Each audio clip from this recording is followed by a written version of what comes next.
कभी कभी सिनेमा सिर्फ पर्दे पर नहीं, पर्दे के पीछे भी लिखा जाता है, खून, पसीने और पागलपन से। और इसका सबसे बड़ा सबूत है कांतारा, जो 2022 में आई। इस फिल्म का क्लाइमैक्स सीन, जिसे लाखों लोगों की सांसें रोक दी थी, वो 20 मिनट का सीक्वेंस, जिसे देखकर हर किसी की आंखें फटी की फटी रह गई थी। इतना रॉ, इतना रियल और इतना रिस्की एक्शन भारतीय सिनेमा में शायद ही पहले कभी बना हो। ये कहानी है उस जुनून की, उस जिद की और उस इंसान की जिसने असंभव को संभव बना दिया। उस इंसान का नाम ऋषभ शेट्टी, एक्टर भी, डायरेक्टर भी और सबसे बढ़कर एक जिद्दी क्रिएटर। क्लाइमैक्स सीन में 200 गुंडों और 100 गाँव वालों की भिड़ंत दिखाई गई थी, पर खास बात ये थी, ये सब कुछ रियल था। ऋषभ शेट्टी ने साफ साफ कहा था कि पोस्ट प्रोडक्शन में कोई VFX यूज नहीं करना है। पूरा सीक्वेंस फायर एलिमेंट पर बेस्ड था। Real petrol bomb, real power, rods, real dust bombs, जो स्क्रीन पर दिखा असल में सेट पर वही हुआ था। और सबसे बड़ी बात, गांव वालों का किरदार निभा रहे थे असली गांव वाले, क्योंकि ऋषभ का मानना था कि अगर कहानी गांव की है तो जंग भी गांव की होनी चाहिए। इसीलिए स्टंट टीम ने उन्हें ट्रेनिंग दी थी और हर शॉट के लिए दिन रात रिहर्सल चली, तब जाकर वो इंटेंस रियलिज्म कैमरे में कैद हुआ।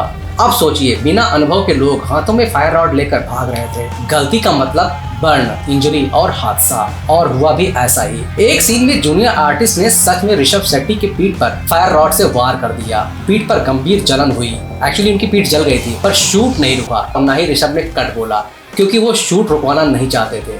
क्योंकि वो जानते थे कि अगर टीम मेंबर को पता चल गया कि मैं इंजर्ड हूँ तो शूट कुछ समय के लिए रुक जाएगा, और उनके पास समय बिल्कुल नहीं था, और यही वो नहीं चाहते थे। क्योंकि उनके लिए क्लाइमैक्स सीन कोई सीन नहीं था, एक इमोशन था। अंत में शूट कंप्लीट हुआ और शूट के बाद मालूम पड़ा कि ऋषभ जी को अच्छी खासी बर्न इंजरी हो चुकी है उनके पीठ पर। शूटिंग शेड्यूल 5 दिन का ही था, पर इस सीन को पूरा होने में 13 दिन लग गए। डायरेक्टर भी वही और एक्टर भी वही, और हर दिन की देरी का प्रेशर भी उन्हीं पर था। बिना पैडिंग, बिना बॉडी डबल, सारे स्टंट्स खुद किए। स्टंट मास्टर बार बार रिक्वेस्ट करते, Rishabh sir please body double का यूज कीजिए, पर ऋषभ सर मुस्कुराकर कहते, हम गांव वाले हैं, हमें कुछ नहीं होगा, क्योंकि वो 10 मिनट भी पैडिंग में बर्बाद नहीं करना चाहते थे।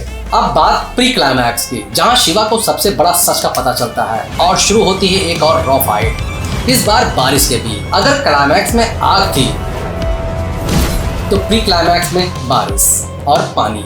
फिल्म में दिखाई गई बारिश VFX नहीं थी। ऋषभ शेट्टी का आदेश था, अगर क्लाइमैक्स का एलिमेंट आग था तो प्री क्लाइमैक्स का एलिमेंट पानी। इस सीन के लिए उन्होंने 12 फाइटर्स हायर किया और पूरा सीक्वेंस असली बारिश में शूट हुआ। रात के 2 बजे पानी खत्म हो गया, लेकिन शूट नहीं रुका। गांव वालों ने अपने कुओं से पानी दिया और शूट चलता रहा। इतना पानी बरसाया गया कि आखिर गांव के कुएं भी सूख गए। ये था रियल सिनेमा बिना किसी ग्लैमर के।